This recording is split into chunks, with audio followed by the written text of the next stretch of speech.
भारत सरकार ने बिहार के जननायक कहे जाने वाले कर्पूरी ठाकुर को भारत रत्न दे करके बिहार में नीतीश कुमार को चेकमेट करने की कोशिश की है।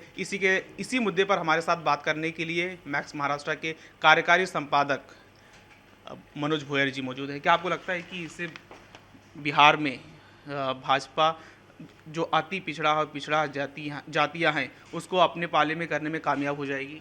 देखिए 26% अति पिछड़ा वर्ग है बिहार में, और 2024 के लोकसभा चुनाव में जाहिर सी बात है कि जहां अपने कोई बिहार में जगह ही नहीं, वहां कर्पूरी ठाकुर को भारत रत्न देकर और उसकी घोषणा करके वो 26% अति पिछड़ा वर्ग को अपने और खींचने की कोशिश की।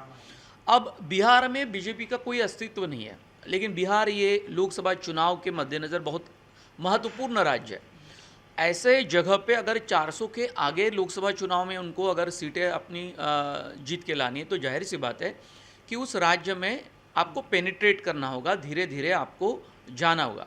अब देखिएगा कि कोशिश कब की गई थी, तो आपको याद होगा कि बीजेपी ने नीतीश कुमार के साथ में कोलिशन गवर्नमेंट बनाया था, उनका हाथ पकड़ा था ताकि वहाँ भाजपा घुस पाए, उस राज्य में पैर पसार पाए और अपनी ताकत बना पाए। सुशील कुमार मोदी उप मुख्यमंत्री थे, वो उनका खेल पूरी तरीके से बिगड़ गया। नीतीश कुमार ने वक्त पर ही जान लिया कि बीजेपी अपने साथ आएगी, सत्ता का उपयोग कर अपने पार्टी की ताकत बनाएगी और उसके बाद में अपने को डुबो देगी और अपना अस्तित्व खत्म हो जाएगा।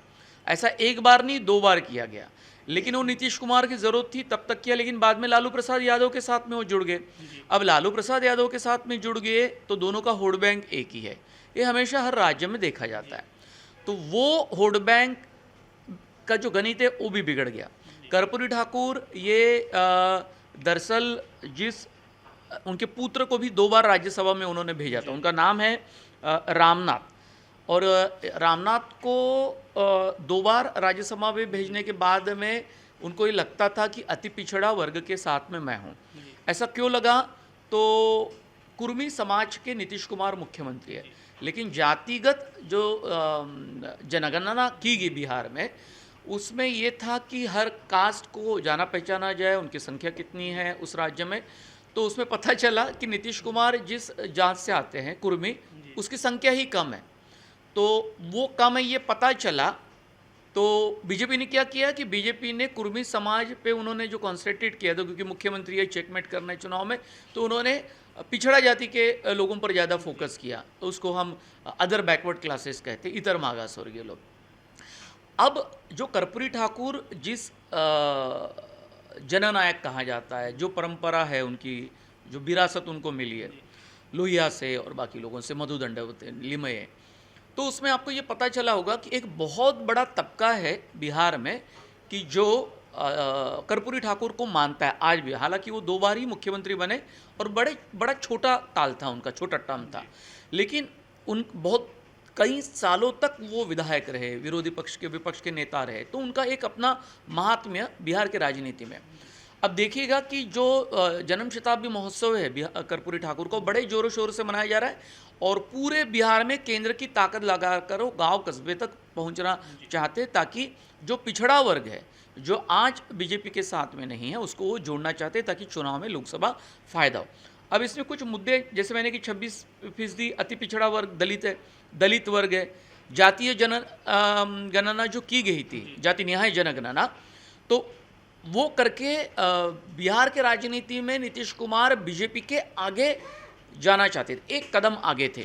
वो डर था बीजेपी को कि लोकसभा चुनाव में हम क्या करेंगे, और नीतीश ने तब चेकमेट दिया था बीजेपी को, क्योंकि बीजेपी हावी है, कांग्रेस भी वहाँ नहीं है, यूपी और बिहार में वहीं गत है। अब मागास वर्गीय इतर बैकवर्ड जो क्लासेस है देश में, उसको उसमें वो पूरे वर्ग में अपनी ज़मीन मजबूत करने की कोशिश बीजेपी ने की। देखिएगा आप कि द्रौपदी मुर्मू ये किस कास्ट से आती है, बिलोंग्स करती है, और उनको राष्ट्रपति बनाया गया।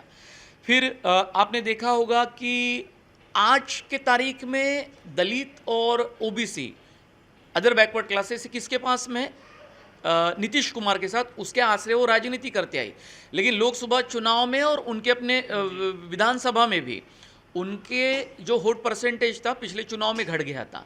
मतलब धीरे धीरे बिहार के राजनीति में बीजेपी ने अपने पांव पसारने शुरू किए। सर, भाजपा कर्पूरी ठाकुर के जरिए कहीं नीतीश कुमार को एक बार फिर अपने पाले में लाने की कोशिश तो नहीं कर रही है? मैंने जैसे पहले भी कहा कि 26% अति पिछड़ा वर्ग है और कर्पूरी ठाकुर ये बहुजन महानायक थे, जननायक कहा जाता है। जननायक कर्पूरी ठाकुर उनकी जन्म शताब्दी मना रहे।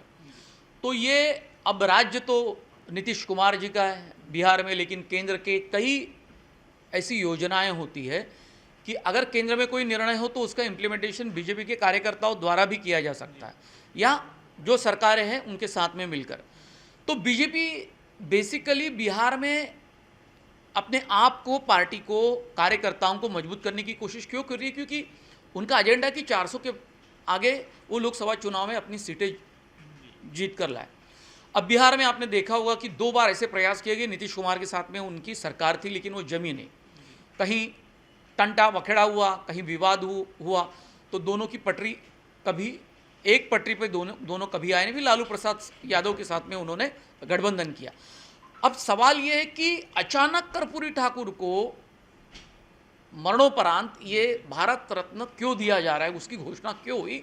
क्योंकि बिहार के राजनीति में आपको घुसना होगा, जाना होगा, तो आपको ओबीसी वोट बैंक को कुरेदना होगा, उसको सेंध लगानी होगी।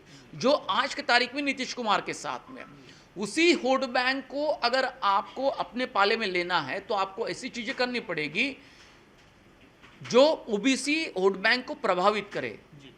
क्योंकि कर्पूरी ठाकुर ये ओबीसी अति पिछड़ा बहुजन समाज पर प्रभाव डालते थे। 2 ही बार मुख्यमंत्री हुए शॉर्ट टर्म के लिए, इसलिए बीजेपी का ये प्रयास है वो साफ तौर पे दिखाई दे रहा है। सर, एक और सवाल पूछना चाहता हूँ सर, लास्ट सवाल है सर। अभी 22 जनवरी को देखा गया है कि प्राण प्रतिष्ठा राम मंदिर की गई है। उससे कहा जा रहा है कि सवर्ण वोट है भाजपा की ओर अच्छी तादाद में आएगा। तो सवर्ण वोट तो समझ लो कि फिक्स हो चुका है भाजपा का। तो इसी के साथ साथ अभी भाजपा जो पिछड़ी जातियां हैं, जो निचली जातियां हैं, उनको भी अपने पाले में लाने की कोशिश कर रही है। तो एक तरह का बैलेंस बनाने की कोशिश कर रही है सर। ये आपको क्या लगता है कि दोनों तरफ? जाहिर सी बात है कि राम मंदिर का मुद्दा, प्राण प्रतिष्ठा मुद्दा, अब उस पर आरोप प्रत्यारोप हो रही थी कि जिस तरीके से इवेंट किया जा रहा है वो तो शंकराचार्य और मोदी जी और मोदी सरकार, बीजेपी सरकार के बीच में भी तनातनी उसी मुद्दे पर हुई है कि वो उनको नहीं करना चाहिए था, इसको इवेंट का स्वरूप नहीं देना चाहिए था, लाखों करोड़ों रुपए खर्च किया गया। वो सब अपनी तरफ है, उसमें से पॉलिटिक्स की जा रही है। लोकसभा चुनाव में बीजेपी आगे आना चाहती है, राम मंदिर का मुद्दा, हिंदुत्व का मुद्दा, इस आश्रय, इस बहाने वो फिर एक बार उछालना चाहती है और देश की जनता को एक तरफ खींचना चाहती है लोकसभा चुनाव के लिए। अब दूसरा मुद्दा कर्पूरी ठाकुर का। अब देखो, बीजेपी देश में ऐसी एक पार्टी है जो स्ट्रैटेजिक तरीके से आगे जाती है। ऐसा नहीं है कि कांग्रेस ने भी वोट बैंक की राजनीति नहीं की, उनके नेताओं ने नहीं की, उनके जो चुनाव के मैदान में जो खड़े थे उम्मीदवार उन्होंने नहीं, सारे लोग करते हैं। आज के तारीख में बीजेपी हर एक जगह बड़ी स्ट्रैटेजिकली जा रही है।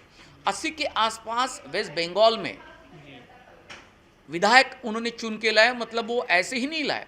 हाँ, उसके लिए वो क्या करते हैं, वाद विवाद, जातिगत उनके अपनी रणनीति अलग होती है, दोनों गुट में लड़ाई का माहौल तैयार करती है, इस प्रकार के आरोप होते हैं। हम पत्रकार हैं, हम ये नहीं कहेंगे, लेकिन मुद्दा है कि राम मंदिर का मुद्दा जो पिछड़ गया था, लेकिन मंदिर का निर्माण हुआ, प्राण प्रतिष्ठा हुई, तो फिर एक बार उन्होंने हिंदुओं में एक नया स्फुल्लिंग तैयार किया, नई जान लाई, नया ऊर्जा लाई, कार्यकर्ताओं को भी बड़ी प्रेरणा दी, एक्टिव किया, फिर एक बार कैडर को नई दिशा दी। ये सब होता रहता है।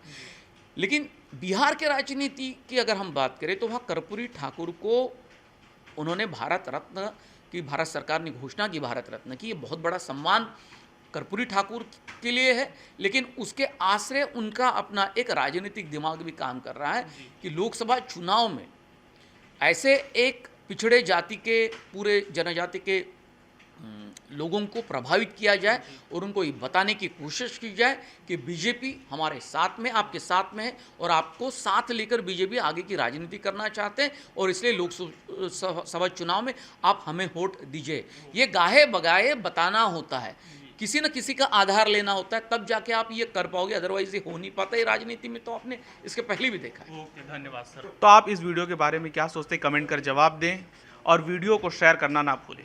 धन्यवाद।